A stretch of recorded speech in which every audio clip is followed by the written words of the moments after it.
Alors, une semaine après, qu'est-ce que tu en penses de Notion Calendar? Tu l'as implémenté, tu l'utilises, ça fonctionne pour toi? Aujourd'hui, en tout cas, je te propose quelques astuces pour Notion Calendar, des astuces parfois un peu croustillantes, des trucs un peu plus simples. Il y a même un petit cadeau qui vient avec. Je te montre tout ça. Bonjour, je m'appelle Vince et bienvenue sur Creacity.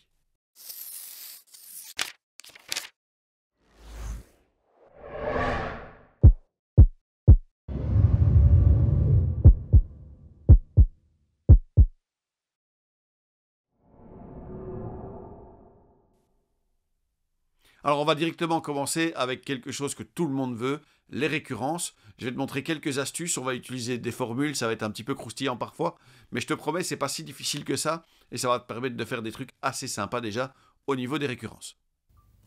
Alors la première grosse astuce que je veux vous montrer par rapport à Notion Calendar, c'est qu'en fait on peut utiliser des formules pour remplir Notion Calendar, et ça nous permet de faire des trucs un peu dingues. Alors ici, évidemment, vous me connaissez, j'exagère un petit peu, je vais un petit peu plus loin, mais il y a des choses qui sont très très simples, comme par exemple cette histoire d'anniversaire.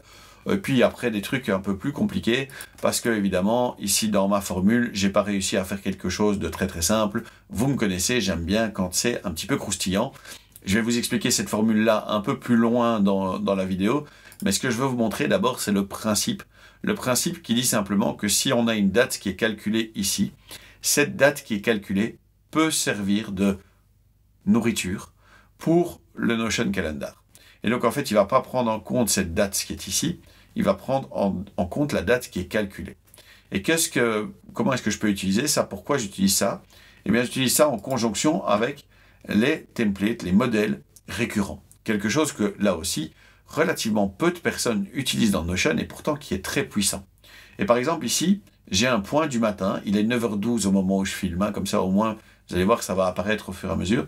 Il est 9h12 et ici, j'ai un point du matin qui se répète toutes les semaines. Le lundi, le mardi, le mercredi, le jeudi, le vendredi. Et le point du matin, c'est quoi?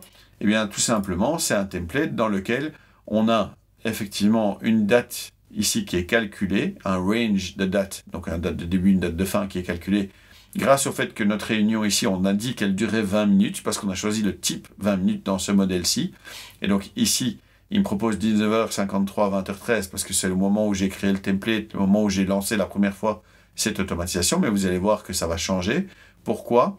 Parce que Deb, la date de début, est mise sur maintenant. Et maintenant, c'est l'heure de la publication. C'est-à-dire qu'on prend le jour et l'heure de la publication et on remplit ici Deb avec ça.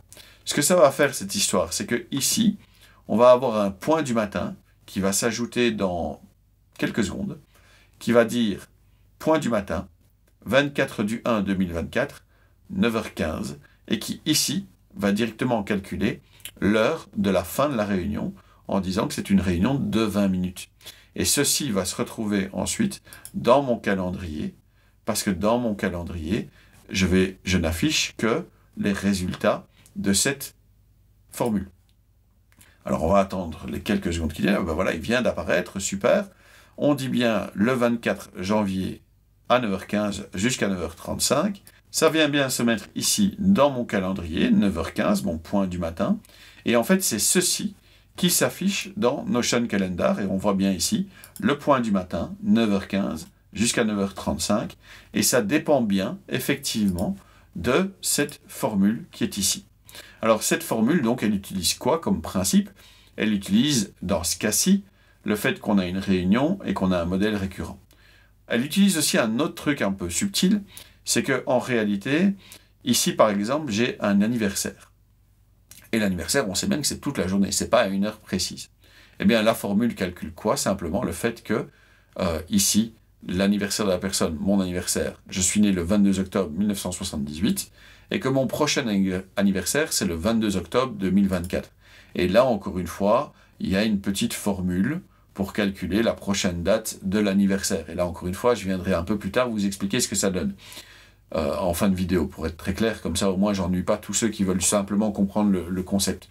Et donc, ce que j'ai ici, c'est que j'ai un système qui, selon ce qu'on est en train de faire, calcule des dates différentes, mais va pouvoir les placer dans le calendrier. Et même si je venais me mettre ici dans mensuel et que j'allais jusqu'au 22 octobre, voilà, je pourrais ici voir ceci dans calendar, venir me mettre ici le 22 octobre. Voilà. Et j'ai bien ici un événement toute la journée sur l'anniversaire de Vincent. OK? Et donc, ceci me permet vraiment d'avoir accès à toute une gamme de possibilités par rapport à ce qu'on peut faire, simplement pour le fait qu'on peut utiliser des formules dans, ici, Notion, et que ça va s'afficher dans Notion Calendar. Dernière petite possibilité, j'ai lié aussi tâche ici à calendrier, parce que je considère que cette tâche-là, elle doit être dans le calendrier, par exemple, de l'équipe. Et donc, cette tâche-là, comme elle est liée au calendrier, elle vient s'afficher ici, et la formule récupère la date de début et la date de fin, histoire de remplir le range aussi.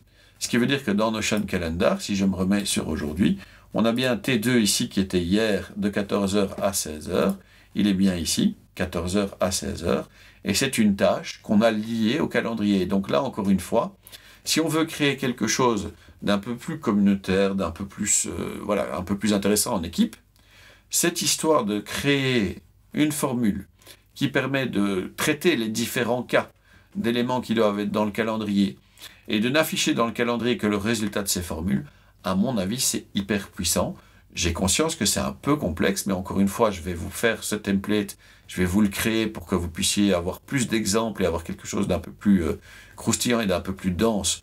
Mais en tout cas, vous sentez, j'espère en tout cas, la puissance du truc. Et si vous n'êtes pas encore capable d'écrire cette formule pour l'instant, il y a éventuellement Maîtrise Notion que je mettrai en description qui peut éventuellement vous aider à apprendre par l'exemple à construire des formules. Surtout qu'en plus, on va rajouter maintenant le grimoire des formules dans Maîtrise Notion, histoire que vous ayez vraiment accès à toutes les ressources. Et Maîtrise Notion, c'est quoi en résumé? C'est une série de défis. Chaque semaine, il y a un défi plus ou moins croustillant. Il y a chaque fois 3 niveaux de difficulté, donc vous avez quand même des possibilités, avec une grosse correction, et puis avec chaque fois des moments individuels toutes les 3 semaines pour voir un petit peu où vous en êtes. Donc voilà, si ça vous intéresse, Maîtrise Notion, c'est quelque chose qui vous permet vraiment de passer à un cap dans votre Notion. Si vous êtes professionnel Notion et que vous voulez proposer d'autres choses à vos clients, je pense que ce que je vous propose, ça va vraiment vous permettre de passer un gros cap. Et pour tous ceux qui veulent commencer avec Notion, il y a toujours la formation gratuite Notion. Donc il n'y a pas besoin de payer pour ça. Il y a une vidéo de 3 heures et 25 minutes ici sur la chaîne YouTube. Il y a plein de ressources dans la formation gratuite Notion, donc allez-y. Je reviens ici sur mon histoire de template. Cette formule ici, donc, elle est un peu croustillante, je reviendrai dessus à la fin de la vidéo, mais elle permet de prendre en compte les différents types d'éléments qui sont dans le calendrier pour faire une série de petits calculs qui vont surtout, et c'est ça le plus important, venir afficher ces événements ici dans le calendrier Notion, dans Calendar Notion. Alors, il reste une chose à expliquer quand même dans cette histoire, c'est comment est-ce qu'on affiche ce résultat de date ici dans le calendrier, puisque on a bien une vue calendrier qu'on peut ouvrir dans Notion Calendar, mais ceci est bien le résultat d'une formule. Et comment est-ce qu'on fait ça? Tout simplement ici, quand vous êtes dans la disposition calendrier, ce que vous devez utiliser, c'est afficher le calendrier par. Et bien choisir la bonne formule qui vous permet d'afficher le calendrier par cette histoire-ci plutôt que par une autre date ou par une autre colonne. Ce qui veut dire aussi que vous pourriez créer toute une série de formules différentes pour activer différentes possibilités et afficher plusieurs calendriers. Ce qui veut dire aussi que si vous affichez plusieurs calendriers, vous pouvez aussi, dans votre Notion Calendar, choisir ce que vous affichez ou ce que vous affichez pas. Et donc, vous avez vraiment ces possibilités-là qui sont ouvertes par la possibilité ici de créer une formule qui renvoie une date. Ça aussi, c'est très important. Il faut que ça renvoie une date, évidemment. Et que ici, dans la vue calendrier, si vous changez dans la disposition ce qui affiche le calendrier, la propriété qui est affichée dans le calendrier, eh bien, ça va fonctionner tout seul. Je continue encore avec 3 autres astuces.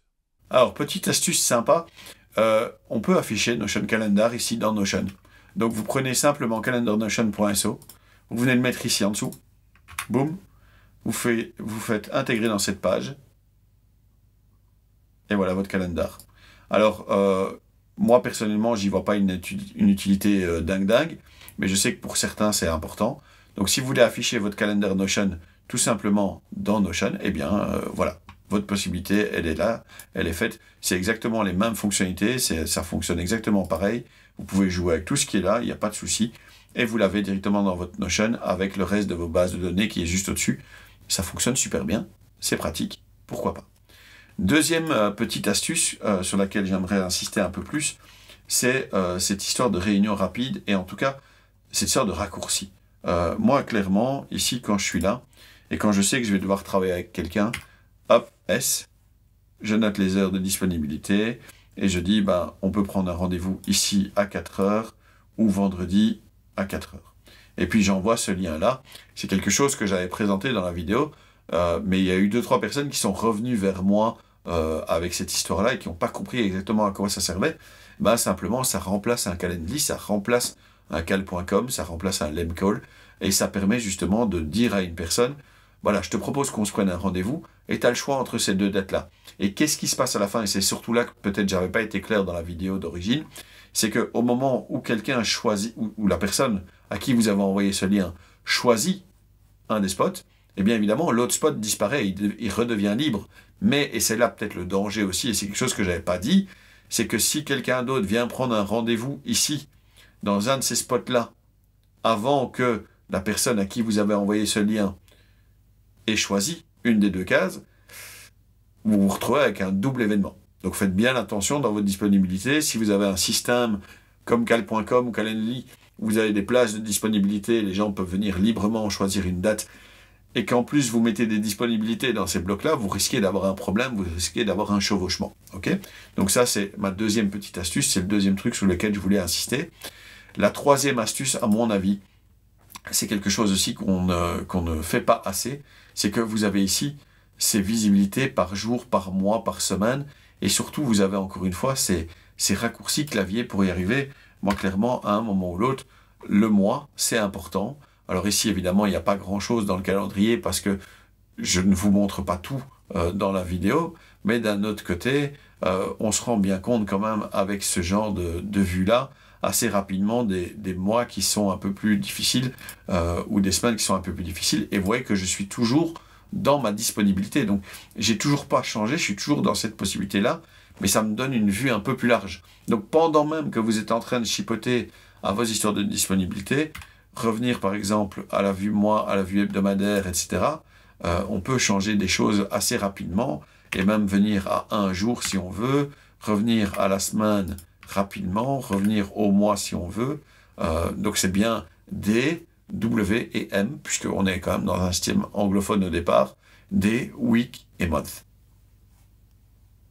Alors je vous avais promis de vous expliquer toute la formule, alors on y va.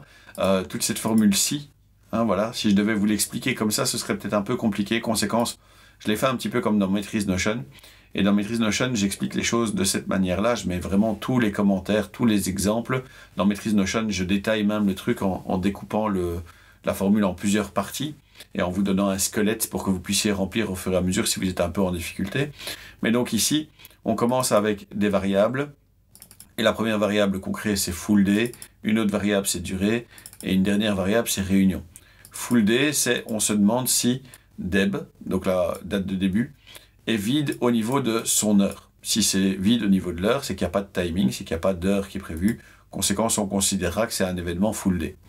Durée, on récupère dans type les 3 premiers caractères de la durée. Donc ici, 1, 2, 3, 120, 1, 2, 3, 120, 1, 2, 3, 20, et puis un espace, donc ça ne comptera pas, ce sera 20.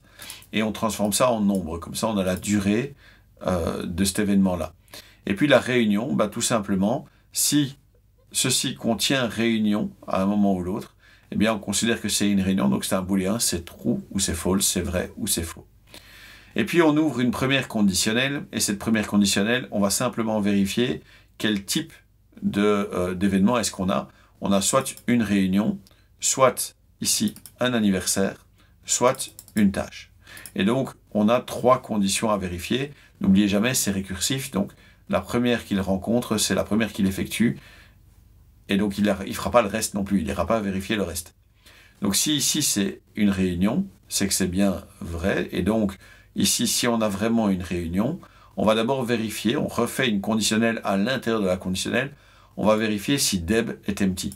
Ça veut dire que si début est empty, ça veut dire qu'on n'a pas de date, et bien tout simplement ce qu'on va faire, c'est qu'on va créer une plage de date, avec un début et une fin, et le début ça va être created time, parce que ça on a toujours, et on va finir avec une durée, la durée qui correspond ici au nombre de minutes que cette réunion doit durer. Si deb et fin sont vides, alors ce qui va se passer, c'est qu'on a sans doute, à un moment ou l'autre, un événement full day. Et si c'est full day, ce qu'on veut faire, c'est justement créer une plage de date qui est en même temps au début et en même temps à la fin, la même valeur, deb, la valeur de la journée. Et à ce moment-là, tout simplement, on a un événement d'une journée. Et puis, si on a le reste, si on a vraiment tout ce qu'il faut, la valeur par défaut, le calcul par défaut qu'on fait, c'est de dire qu'on prend deb et qu'on crée une plage de date avec deb et la fin. Et avec ça, on a créé toute notre structure pour la réunion. Pour l'anniversaire, on va d'abord créer une première variable, et cette variable, ça va être la variable de la date de votre anniversaire de cette année. Donc ici, dans mon cas, je récupère l'année qui est en cours, 2024, et je récupère le mois et le jour dans la date de début. La date de début qui, ici, dans ce cas-ci, est 22 octobre 1978. Ok, et donc il récupère les mois et le jour, donc octobre 22, et qu'est-ce qui crée donc comme date 2024-10-24, et ceci, on peut le transformer en date maintenant dans Notion avec parse date. Et donc il crée cette date ici, le 22 octobre 2024. Ça, c'est la NIF de l'année. Mais peut-être que la NIF de l'année est déjà passée. Vous avez peut-être déjà eu votre anniversaire. Conséquence, ce qu'on veut, c'est le prochain anniversaire. Et le prochain anniversaire, pour calculer ça, eh bien, on se dit que si Anif année est plus tard que maintenant, on ne fait rien, c'est Anif année. Mais par contre, si c'est déjà passé, alors il faut ajouter un an à la NIF de l'année. Et donc, si par exemple vous êtes né le 14 janvier, eh bien, on ajoute directement un an. Donc, votre prochain anniversaire, c'est le 14 janvier 2025. Et puis, dernière condition, si c'est une tâche, eh bien là, tout simplement, on va récupérer ici de la tâche le début et la fin, puisque la tâche elle est liée ici. On va récupérer cette tâche-ci, le début et la fin, et on va construire avec ça une plage de date qui récupère le début de la tâche et la fin de la tâche. Alors ici, l'explication, elle a été un peu rapide, encore une fois, mais quand vous aurez le template et que vous pourrez tout lire à votre aise, ce sera sans doute beaucoup plus simple. Mais vous voyez le niveau de détail, en tout cas, dans lequel je vais, dans les formations que je donne, dans ce que j'explique. Ici, ça a été rapide parce que c'est une vidéo sur YouTube et que j'ai pas envie de saouler tout le monde. Mais si vous avez envie de vraiment apprendre, vous devez savoir que tout ce que je fais est toujours en vidéo, mais aussi à l'écrit. Et donc, vous avez le temps de lire tout ça et de dépatouiller tout ça et de faire des copier-coller si vous avez envie. Voilà, tout est possible dans ce genre d'histoire-là. Et on termine avec le petit cadeau, le cadeau de Camille Blanchot, qui vous propose une liste des raccourcis que vous pouvez utiliser dans Notion Calendar, avec justement la possibilité d'y aller seulement au clavier sans avoir besoin de la souris. Alors ce template, c'est Camille qui vous le propose. Je vous rappelle que maintenant dans Notion, quand on veut dupliquer un template, ça se passe ici, il n'y a plus le mot dupliquer ou n'importe quoi. C'est ici, c'est ce petit double carré là qui vous sert à dupliquer le template. Et vous voyez que Camille a été dans le détail pour vous proposer tous les raccourcis clavier qui sont disponibles. Je propose que vous regardiez ça à votre aise. Peut-être que vous imprimiez la feuille histoire de vous la mettre dans un petit coin sur le bord de l'écran. Elle vous a fait un beau petit sommaire histoire que ce soit bien clair. Merci encore à Camille d'avoir préparé ça. Et j'espère que ça vous plaira, j'espère que ça vous sera utile. J'espère que vous allez utiliser Notion Calendar au maximum de ses possibilités. Alors, Notion Calendar, au final, t'en penses quoi? Quelle est l'astuce que tu vas implémenter directement? Dis-moi dans les commentaires l'astuce qui te plaît le plus, l'astuce que tu vas directement mettre au point, le truc que tu avais déjà trouvé et tu n'as même pas eu besoin de moi. Donc vas-y, fais un peu le malin dans les commentaires, dis-moi tout ce qui te plaît. En tout cas, encore une fois, je m'appelle Vince et je te remercie d'avoir regardé cette vidéo. N'oublie pas d'aimer, de commenter, de partager, de t'abonner et de faire sonner la cloche. Sois sympa dans les commentaires parce que les trolls, c'est uniquement chouette quand ça danse, sachant tout, ça fait des câlins. Puissons-nous nous voir bientôt. Merci et au revoir.